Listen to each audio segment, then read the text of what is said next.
What's going on, everyone? Welcome back to Eastwood TV, episode number 2. And today we're going to cover a nice topic called empathy. I'm your host, Mr. Ramsey, and my co-host, Miss Lena. Hi, guys. And let's get started. Just a little reminder, just like I'm sure you do in class, we need to make sure that our ears are listening, our eyes are watching, our voices are quiet, and our body is still. Always focus attention, concentrate, use your ears, your eyes, and brain, and ignore those distractions. So today we're going to talk about empathy. Now, what is empathy, you might say? Empathy is a feeling or understanding what someone else is feeling. Today's episode is going to help us learn to identify feelings in ourselves and others. Getting along with others helps to make our school, our home, and communities a happier place. To get along with others, we need empathy for each other. So feeling is an emotion you feel because of what you see, hear, remember, or do. Identifying our own feelings is going to help us know how others feel. So here are some examples. You have me. I look a little angry, right? My eyes are, squinched down. I have smoke coming out of my nose. I look pretty upset. Yeah. Oh, here's me. I'm happy all the time. Hands up, mouth, big smile, eyes bright, eyebrows up. My facial expressions show that I'm really happy. Yeah. Oh. Look at me there. A little sad. I'm crying. I'm frowning. My mouth is down. I don't look too happy. A little teardrop falling. I look a little scared, maybe even shocked. Eyes wide, eyebrows up, mouth a little going down. Looks like I could be scared of something. Look at my facial expressions. You know, Mr. Ramsey, these are all kind of like basic common emotions. Let's try to increase our feeling vocabulary. So let's look a little deeper. All right, sounds good. Everyone has a feeling factory. Sometimes we have complex or strong feelings. Some feelings make us feel comfortable, and some may be uncomfortable.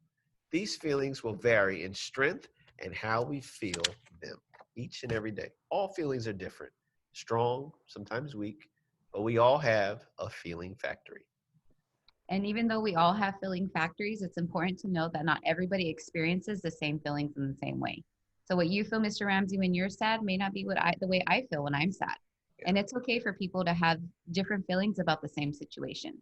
But instead of just basic feelings like we were talking about earlier, like sadness and happiness, we're going to talk about more complex, bigger emotions. So let's take a look at an example of what a big emotion looks like. All right, let's go. Could I have something to eat? No. Could I have something to eat? No. Could I have something to eat? No. Can't you say anything else but no? Try asking again. Can I have something to eat? No. Squidward, are you all right? Poor Squidward. But look, after watching that, how do you think Squidward felt? We may want to say mad or angry. Let's think more complex. How about frustrated or furious? Yeah, he was really, he seemed to be really hungry. His eyeballs got really big. He was, clenching his teeth. He was yelling. Veins popping out. I mean, he was getting crazy. That was a strong emotion if I've ever seen it. Right? That's pretty good stuff right there. So let's look at another example. Here we have 4 examples. Look at Jenny on your screen. She looks a little sad, embarrassed, maybe a little upset. Her mouth is turned down. Her eyes are looking away. She doesn't look too happy. And then we have Meg over there. Meg looks concerned. Her eyes are kind of, closed a little bit. She's looking toward her friend. Her head's tilted. She looks really concerned about what's going on. Yeah. But Brian, he looks real happy. Might even be silly. He looks like he's laughing. His eyes are closed. His mouth is open. He's kind of laughing and is pushing him to the side. Looks like he's having a good time. Kyle, he's happy too, but you see a different expression. He's smiling. He's amused. His eyes aren't closed all the way, but a little bit. And his head's tilted to the opposite direction. So even though they look like they're both happy, one looks a lot more silly and amused, and the other one more pleasant and peaceful. And we definitely realize that all their facial expressions are different. They're all feeling different emotions, and everybody's kind of doing something different to show how they feel. Yeah. So I think we discovered something. I think we discovered some clues on how to figure some stuff out. So I think we did clue number one. We looked at faces and bodies to identify feelings. And Hmm. clue number two, we looked at the situation that they're in to help identify how they're feeling. Like Squidward, he was hungry and he wasn't getting any food, so that was his situation. Versus Right. the pictures, we could tell in their faces and how their bodies were, how they were feeling. Let's look at some more examples. I have some special ones for you, Mr. Ramsey. Oh boy. Let's see. Oh, it's me. Let's see. Let's look at me in the spotlight.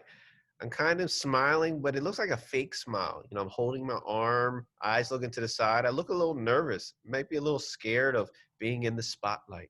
Or, oh God, I must be sick or angry or frustrated or upset because it's made me sick to my stomach and I had to throw up and then bend over, not looking like I'm having a pleasant time at all.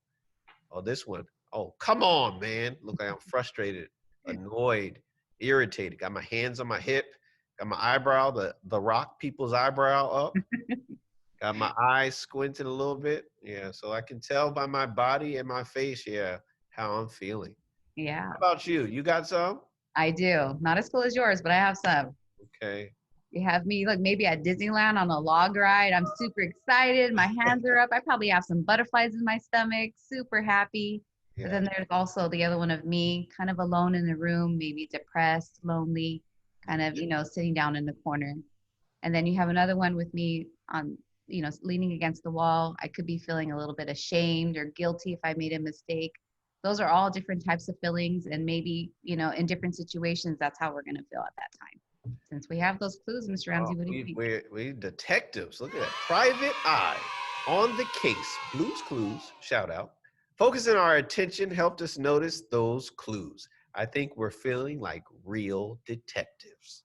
So, empathy is feeling or understanding what someone else is feeling.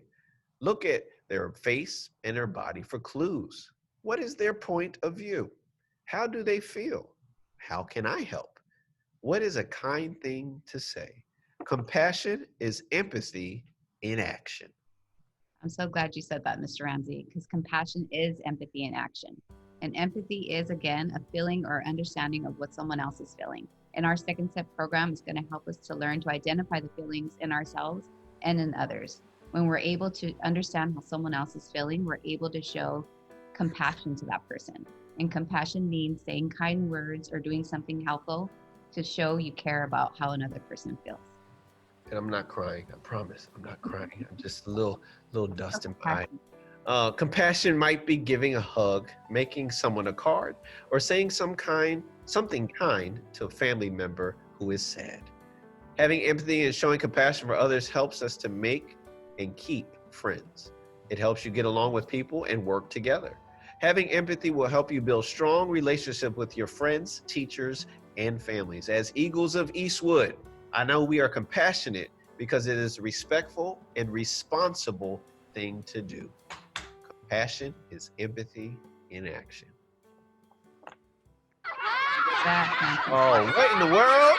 No, come on. Listen first, wait. Oh, man. So when you have empathy or understand what others might feel, it's like you can walk in their shoes. Putting yourself in another person's shoes allows you to imagine yourself in their place. When you do this, you are more likely to treat them the way they would like to be treated, with respect. Okay. All right, So it's maybe good. I can get with that.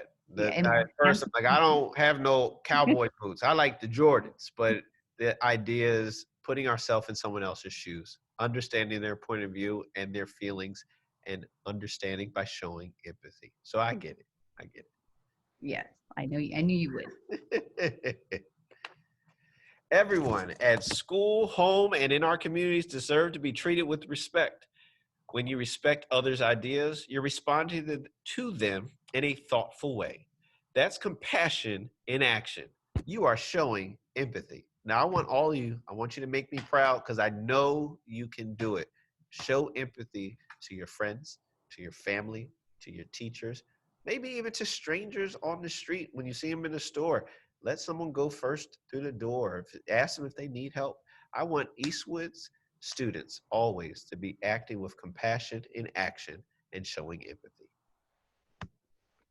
So I'll say that's all we have for this episode. Thanks for tuning in for Eastwood TV, Social Emotional Learning, episode 2. Actually, this is only part 1. We got another one coming up. So again, tune in, like, comment, and subscribe because we want to hear from you. Want to hear how this is helping you, but also how we are doing. Let us know. We're not scared of the feedback. Until next time, this is your host, Mr. Ramsey, and my co-host. Miss Lena. We'll see you next time. Thank you, Eastwood.